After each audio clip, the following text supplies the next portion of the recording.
Bab 981, Lumpur yang menolak diam. Kabut tipis masih melayang di atas sawah ketinggian ketika pagi itu Morgan membuka matanya. Bau tanah basah menempel di hidungnya, merembes ke pori-pori pikirannya. Ia tak tidur di kos malam itu, tapi rebah di balai bambu bersama Raihan dan Ryan, di antara gulungan kertas peta, sisa nasi bungkus, dan termos kopi yang airnya sudah dingin. Raihan sudah terbangun lebih dulu, duduk bersandar di tiang bambu, menatap Morgan dengan mata lelah tapi hangat. "Mimpi apa kau, Mor?" tanyanya pelan. Morgan menarik napas panjang, menatap langit yang mulai berwarna jingga. Mimpi lumpur ini bicara lagi. Suaranya tambah banyak, suaranya tambah berat. Raihan tertawa kecil, mengulurkan segelas kopi sisa semalam. Berat itu tandanya tumbuh. Belum sempat Morgan menjawab, Ryan muncul dari pinggir balai dengan kamera tergantung di lehernya. Wajahnya cemas. "Mor, tadi aku dapat pesan. Aris telepon. Buletin yang mau dia terbitkan ditarik orang balai kota. Dia katanya diancam. Selebaran yang mau dibagikan juga diambil orang." Morgan mengangguk pelan. Mereka mulai. Raihan meremas gelas kopinya. "Kita harus apa sekarang?" Morgan menatap sawah yang basah, deretan batang padi yang baru tumbuh seperti jarum hijau. "Kita jawab," dengan suara yang tak bisa ditarik. Belum selesai kata-kata itu, suara klakson mobil memecah hening pagi. Sebuah mobil hitam berhenti di pinggir jalan becek. Sopirnya turun, membuka pintu belakang. Sosok Johnson keluar pelan, menatap balai bambu dengan raut dingin. Raihan menegang. Ryan menyalakan kameranya diam-diam. Morgan berdiri, menunggu di ujung balai. Johnson berjalan mendekat, sepatu kulitnya memercik lumpur. Ia tampak terlalu rapi di antara bau tanah basah. "Morgan," sapa Johnson singkat. "Johnson, boleh bicara." "Di sini saja," jawab Morgan. "Tak ada pintu tertutup di lumpur ini." Johnson menatap Raihan dan Ryan sejenak. Ia mendesah, lalu mengeluarkan map tebal dari tasnya. "Kau tahu kenapa aku datang, Mor? Aku sudah bilang sejak dulu, ini bukan hanya soal warisan. Ini soal bagaimana kau menjaga nama keluargamu. Wiwangsa tak bisa ditahan dengan forum-forum seperti ini." Morgan meraih map di tangan Johnson, membolak-balik kertas di dalamnya. Angka, tanda tangan, peta. Semua hitam di atas putih. "Surat ganti rugi." Morgan bertanya datar. "Bukan ganti rugi. Kompensasi. Untuk warga. Untukmu juga. Kau bisa tutup forum lumpur ini, biar kami yang urus sisa jalur hijau. Kau tinggal tanda tangan. Tanah ini aman. Warga aman. Kau juga aman." Morgan menatap Johnson lama sekali. Raihan berdiri di belakangnya, menahan napas. Ryan merekam tanpa suara. "Kau mau aku jadi penjaga pintu penjara?" kata Morgan akhirnya. Johnson menghela napas. "Morgan, hidup ini tidak hitam putih. Jangan jadi pahlawan untuk hal yang tak bisa kau selamatkan. Lumpur ini akan kering juga pada waktunya." Morgan tertawa pendek, suaranya serak. "Lumpur ini memang akan kering. Tapi suara orang di atasnya tak akan kering. Kau bisa beli tanah, Johnson. Tapi tak bisa beli suara. Dan kalau kau paksa, suara itu akan menenggelamkanmu." Johnson menutup map pelan. "Kau pikir Raihan, Ryan, atau petani-petani itu bisa bertahan kalau uang di tangan mereka lebih banyak dari suara di mulut mereka?" Morgan mengangguk pelan. "Mungkin tidak. Tapi kalau satu pun bertahan, lumpur ini masih punya nyawa." Johnson menatap Morgan dalam. "Kau keras kepala, Mor." Morgan tersenyum tipis. "Aku keras kepala karena tanah ini keras kepala." Tanpa kata lagi, Johnson berbalik, masuk ke mobilnya. Roda mobil berputar pelan di jalan becek, meninggalkan jejak lumpur di belakangnya. Setelah mobil hilang di tikungan, Raihan menepuk pundak Morgan. "Kalau dia datang langsung, artinya mereka mulai takut, Mor." Morgan menatap sawah, lalu menatap balai bambu di belakangnya. "Takut itu tanda, lumpur kita mulai bicara." Belum sempat mereka duduk, seorang ibu datang tergopoh. Di tangannya ada amplop lusuh. Nafasnya tersengal. "Morgan, ini," katanya, menyerahkan amplop itu. Morgan membuka pelan. Isinya uang, segepok kecil. Tak ada catatan, hanya uang. "Dari siapa ini, Bu?" tanya Raihan cepat. Ibu itu menggeleng, matanya ketakutan. "Tadi saya dikasih orang di gang kampung. Katanya buat saya tanda tangan. Tapi saya takut, jadi saya bawa ke sini." Morgan meremas amplop itu. Ryan mendekat, merekam dengan kamera. "Inilah mereka, Ray." Mereka tak selalu datang bawa mobil hitam. Kadang datang diam-diam, numpang masuk lewat pintu dapur. Morgan berdiri di tengah balai, memegang amplop itu tinggi-tinggi. Di depannya, beberapa warga mulai berdatangan. Suara lumpur bergolak di telapak kaki mereka. Hari ini, mereka mencoba menukar suara kita dengan segepok uang. Besok, entah apa lagi. Tapi kalau kita biarkan, lumpur ini mati. Sawah ini tinggal nama di kertas. Anak-anak kita tinggal buruh di balik pagar pabrik. Morgan menatap wajah-wajah di depannya. Wajah Raihan, Rian, Pak Arman yang datang menyusul, Ibu Rini yang menggenggam tangan anaknya. Aku bukan siapa-siapa tanpa kalian. Aku bukan pahlawan. Aku hanya pengeras suara kalian. Kalau kalian mau jual lumpur ini, jual dengan tangan kalian sendiri. Tapi kalau mau suara ini hidup, kita jaga sama-sama.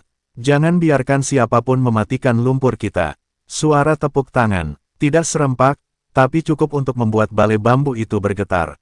Raihan menahan air mata yang membendung di sudut matanya.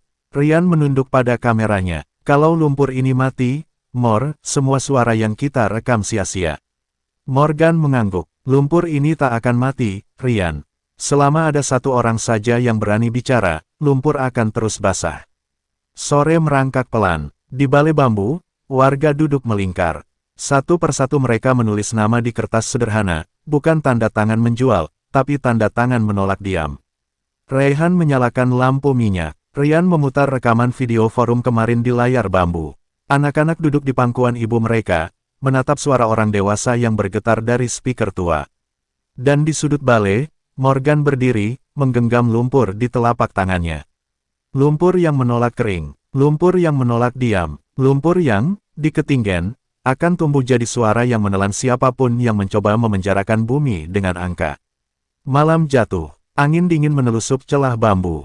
Tapi di antara lampu minyak yang redup, suara lumpur itu tetap membisik, kita belum selesai. Kabut tipis masih menggantung di ujung pematang, membingkai pagi yang terasa seperti bisikan panjang. Morgan masih berdiri di balai bambu itu, memandangi tanah basah di telapak tangannya. Raihan, yang kini duduk bersila di sudut balai, menulis cepat di kertas buram, mencatat nama, nomor, janji. Rian berdiri tak jauh, menata tripod kameranya, membidik wajah-wajah yang datang silih berganti. Di kejauhan, suara knalpot motor beradu dengan kokok ayam dan dengung serangga sawah. Satu persatu warga datang, beberapa dengan langkah ragu, beberapa menatap Morgan seperti melihat batang padi baru tumbuh di tengah lumpur.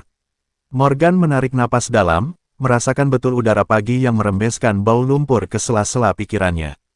Matanya menatap barisan orang-orang yang berdiri di pinggir balai, menunggu giliran menulis nama. Apa kau yakin kita kuat bertahan? Bisik Raihan, tanpa menoleh. Suaranya serak, kelelahan menahan kata-kata yang terlalu lama disimpan. Morgan menoleh.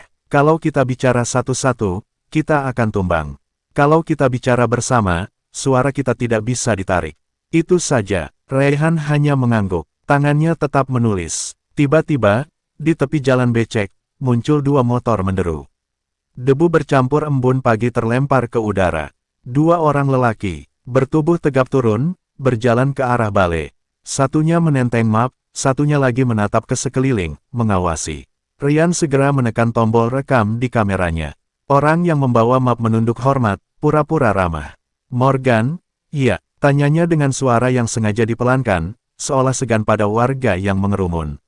Morgan berdiri menatapnya. Ada apa? Lelaki itu membuka map, memperlihatkan beberapa lembar fotokopi kertas berstempel resmi. Kami utusan balai kota. Ini surat peringatan. Kegiatan ini ilegal. Balai ini akan dibongkar. Saudara Morgan, tolong hentikan kumpul-kumpul yang tidak berizin ini. Beberapa orang di belakang Morgan berbisik, gelisah. Ibu Rini merapatkan selendang di bahunya, memegang erat tangan anaknya. Raihan mendongak, menatap Morgan dengan pandangan cemas. Morgan meraih selembar kertas dari map itu, membacanya cepat. Balai ini dibangun atas gotong royong warga. Tanah ini sawah rakyat. Kami tidak sedang membangun pabrik. Kami hanya berkumpul, membaca, bicara. Itu tidak butuh izin, ujarnya datar. Orang itu berdeham. Tapi suara kalian mengganggu banyak pihak, Morgan. Kami diutus hanya untuk memastikan tidak ada keributan di kampung ini. Kalau saudara Morgan mau kerjasama, banyak jalan tengah. Kami bisa bantu. Kami bawa tanda terima, kompensasi, uang ganti rugi, tanda tangan di sini, selesai urusan. Morgan menatap lelaki itu, kemudian memandang warga di belakangnya. Beberapa menunduk, beberapa menatapnya dengan sorot gelisah. Raihan bangkit berdiri, mendekat ke bahu Morgan, seolah menjadi tembok kecil di sisi kiri. Kalau saya tolak, tanya Morgan pelan. Lelaki itu menghela napas, menutup mapnya. Kalau saudara Morgan tolak, maka kami akan kembali dengan cara yang berbeda. Mungkin tidak lagi membawa map. Mungkin membawa orang yang lebih meyakinkan. Raihan tertawa pendek, meyakinkan dengan cara menakut-nakuti, begitu. Orang itu tidak menjawab, hanya melirik Raihan dengan dingin. Morgan melangkah maju, menatap wajah dua lelaki itu satu persatu. Kalau kalian mau bongkar balai ini, silakan. Bongkar dengan tangan kalian sendiri. Lihat apa yang terjadi. Dan kalau kalian mau beli suara kami, jangan bawa uang receh. Karena suara kami bukan dijual. Suara kami ditanam di tanah basah ini. Semakin kalian injak, semakin dalam dia tumbuh. Ryan melangkah ke depan, kamera di tangan kanannya mengarah ke wajah dua utusan itu. Kami rekam semuanya. Orang kota akan lihat, orang luar akan dengar. Kalian mau tunjukkan apa di kamera ini? Lelaki yang membawa map menegang. Bahunya mengerut. Ia menatap sekeliling, sadar warga semakin rapat mengitari balai. Baik, Saudara Morgan, kami pamit dulu. Tapi ingat, kami akan datang lagi. Morgan tersenyum tipis. Datanglah, tanah ini tak pernah menutup pintu. Tapi jangan harap suara ini bisa kalian kunci. Keduanya mundur, mesin motor meraung, memecah pagi yang dingin. Beberapa warga bertepuk pelan, beberapa masih diam, masih ragu. Tapi di mata mereka ada sesuatu yang berbeda, kilau kecil, semacam keyakinan, semacam berani. Raihan menghela napas panjang. Kalau mereka makin sering datang, berarti kita makin benar, Mor. Morgan meraih segenggam lumpur dari tepi balai, menatapnya lama. Kalau mereka makin sering datang, berarti suara kita makin keras. Ia mengibaskan lumpur itu ke tanah. Lumpur menempel di telapak tangannya, menetes perlahan, meresap ke bulir-bulir padi muda. Sore menjelang, di balai bambu, suara orang-orang tak henti berdengung. Ryan memutar rekaman di layar bambu, video warga yang menolak, suara petani, suara ibu-ibu yang menolak tanda tangan amplop kosong. Beberapa anak-anak duduk di lantai, menatap layar seolah menatap masa depan yang baru. Morgan berdiri di belakang balai, menulis sesuatu di kertas kecil. Raihan mendekat, membaca sekilas. Apa itu? Morgan menoleh, suaranya pelan, seolah berbisik pada lumpur. Nama, alamat, suara-suara yang mau kubawa ke kota. Kalau lumpur ini tak cukup bicara di sawah, maka dia akan bicara di jalan. Raihan tersenyum tipis. Kau mau hadapi mereka di kota, Mor. Morgan mengangguk. Kalau lumpur ini mau hidup, suaranya harus dibawa kemanapun. Sawah ini bukan ujung. Ini baru akar. Angin malam turun pelan, membawa bau lumpur yang segar. Di atas balai, lampu minyak dinyalakan satu persatu. Anak-anak tertidur di pangkuan ibu mereka. Ryan terus merekam. Raihan tetap mencatat nama. Morgan tetap berdiri di sudut balai, genggamannya menahan lumpur yang makin dingin di telapak tangan. Dan di ketinggian, di antara kabut tipis dan lampu minyak, suara tanah itu terus membisik, tak mau diam, kita belum selesai. Kita baru mulai. Bab 982, Suara yang Menjalar. Embun masih belum sepenuhnya kering di daun padi ketika Morgan berjalan pelan di jalan setapak, meninggalkan balai bambu yang mulai lengang. Raihan mengikutinya, tangan kirinya menggenggam map berisi daftar nama warga yang semalam menolak tanda tangan ganti rugi. Ryan menyusul di belakang, kameranya tetap tergantung di dada, masih merekam apa saja yang bisa jadi saksi. Langkah Morgan terhenti di pinggir pematang, menatap matahari yang merangkak naik di atas hamparan sawah ketinggian. Di bawah sinar itu, lumpur yang kemarin diinjak roda mobil hitam kini kering di tepi jalan, retak-retak, tapi di retakan itu tunas padi tetap tumbuh. Besok kau benar mau ke kota, Mor? Tanya Raihan, suaranya parau. Semalam ia nyaris tak tidur, menulis, mendengar, membalas pesan dari warga yang takut tapi masih mau bicara. Morgan menoleh, menatap sahabatnya itu. Kalau suara ini cuma menggenang di ketinggian, dia akan tenggelam sendiri. Harus ada yang membawa dia menetes ke jalan aspal. Ryan mendekat, merapikan fokus lensa kameranya. Dan kau pikir orang-orang di balai kota mau mendengar lumpur basah ini? Morgan meraih segenggam lumpur di tepi pematang, mengaturnya di telapak tangan. Mereka mungkin menolak mendengar, tapi kita bisa memaksa mereka melihat. Angin membelai rambut Ryan. Ia menunduk menatap lumpur di tangan Morgan, lalu pada sawah yang terbentang. Aku ikut. Kamera ini tidak akan mati sampai mereka berhenti pura-pura tuli. Rayhan hanya tertawa pendek. Kita bertiga ke kota. Hadapi kantor balai kota. Hadapi Johnson. Hadapi Vivi, Kaysen, orang-orangnya. Mor, kau yakin? Nama Vivi terucap seperti duri kecil.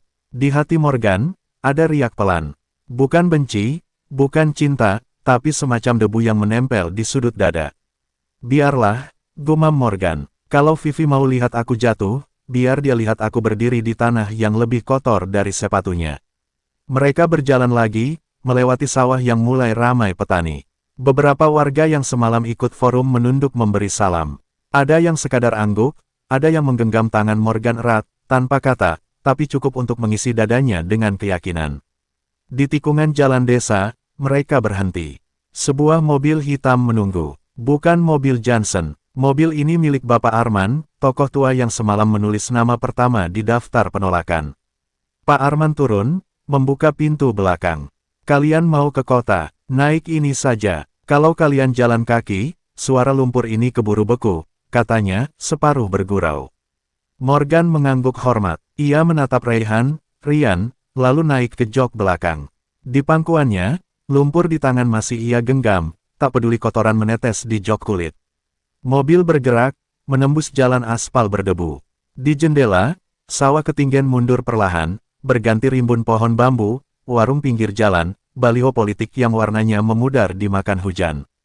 Rayhan membuka kaca mobil, menghirup angin pagi. Ryan memutar kameranya keluar, merekam jalan yang mereka tinggalkan, jalan pulang, kalau nanti. Lumpur ini berhasil pulang dengan suara yang menang.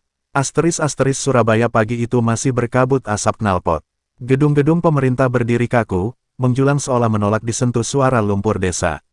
Morgan turun dari mobil di depan pagar balai kota, menatap megahnya dinding kaca dan pagar besi hitam.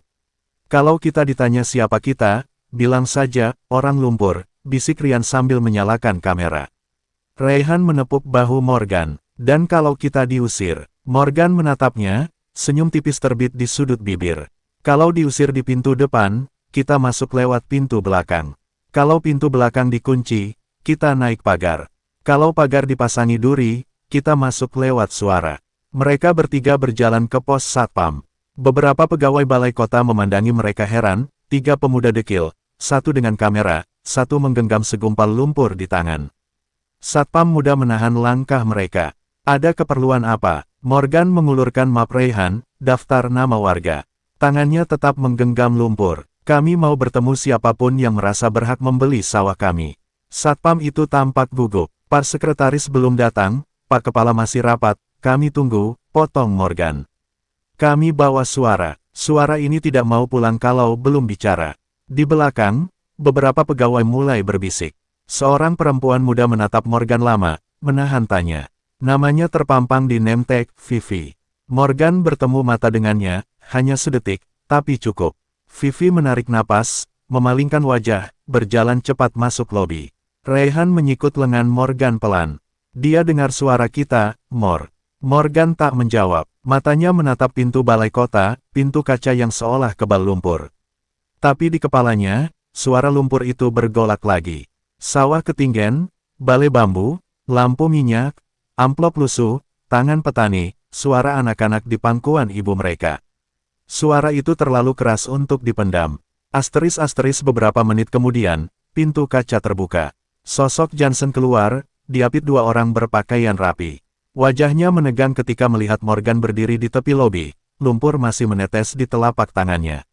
Morgan, aku kira kau cukup pintar untuk tidak membawa lumpur ini ke sini, kata Johnson, suaranya tertahan marah. Morgan maju selangkah. Di belakangnya, Rayhan merapat, Ryan mengangkat kameranya.